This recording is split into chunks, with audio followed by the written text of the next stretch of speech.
Before there was Thor, before there was Loki, before Asgard had a golden prince, there was a daughter Odin erased. Not forgotten, not lost, erased.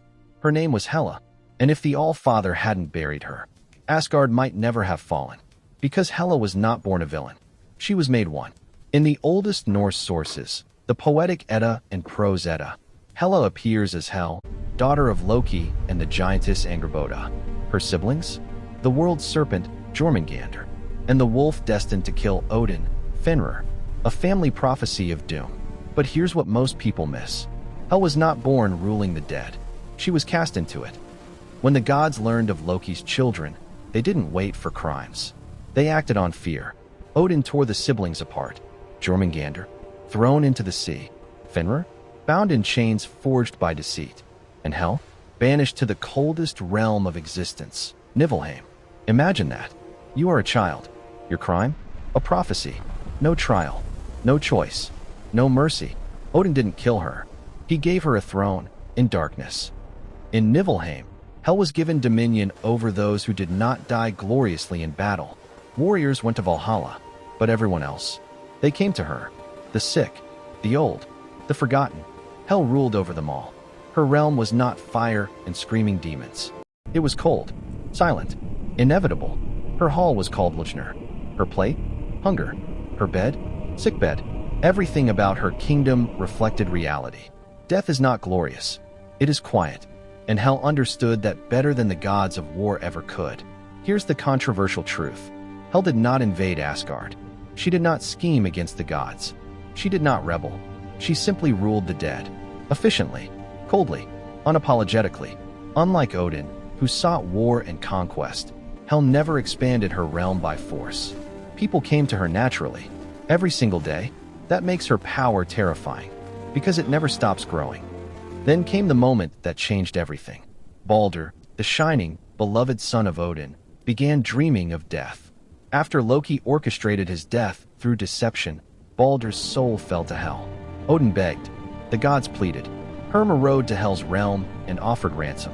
And Hel said something chilling. If all things in the world weep for him, he may return. Every being cried. Every creature mourned. Except one. A giantess named KK, widely believed to be Loki in disguise, refused. And so Hel kept Baldur. Not out of cruelty, but because the condition was not met. She honored her word. Can you say the same about Odin? Descriptions of Hel are haunting. Half of her body is said to be alive and beautiful. The other half, blue-black and decayed. She is both life and death, beauty and rot, promise and inevitability.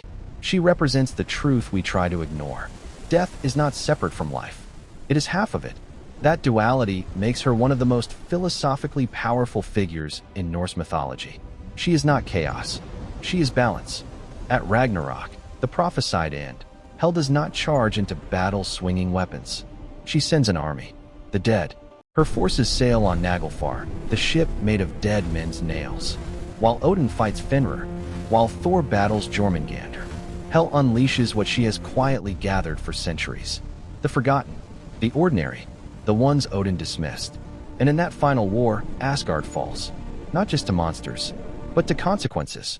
In modern retellings like Thor, Ragnarok, Hela is reimagined as Odin's firstborn, goddess of death and conquest. Power-hungry, ruthless, blood-soaked. It's dramatic. It's cinematic. But it's not the Hel of the Eddas. The original Hel did not crave domination.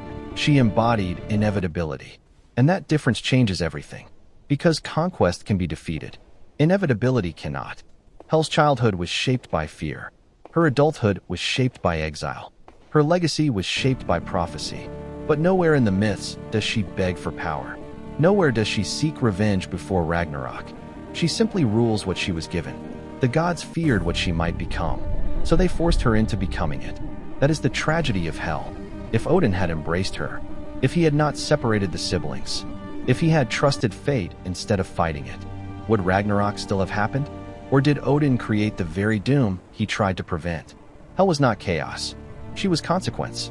And sometimes, the most terrifying villains are the ones who were never given a choice.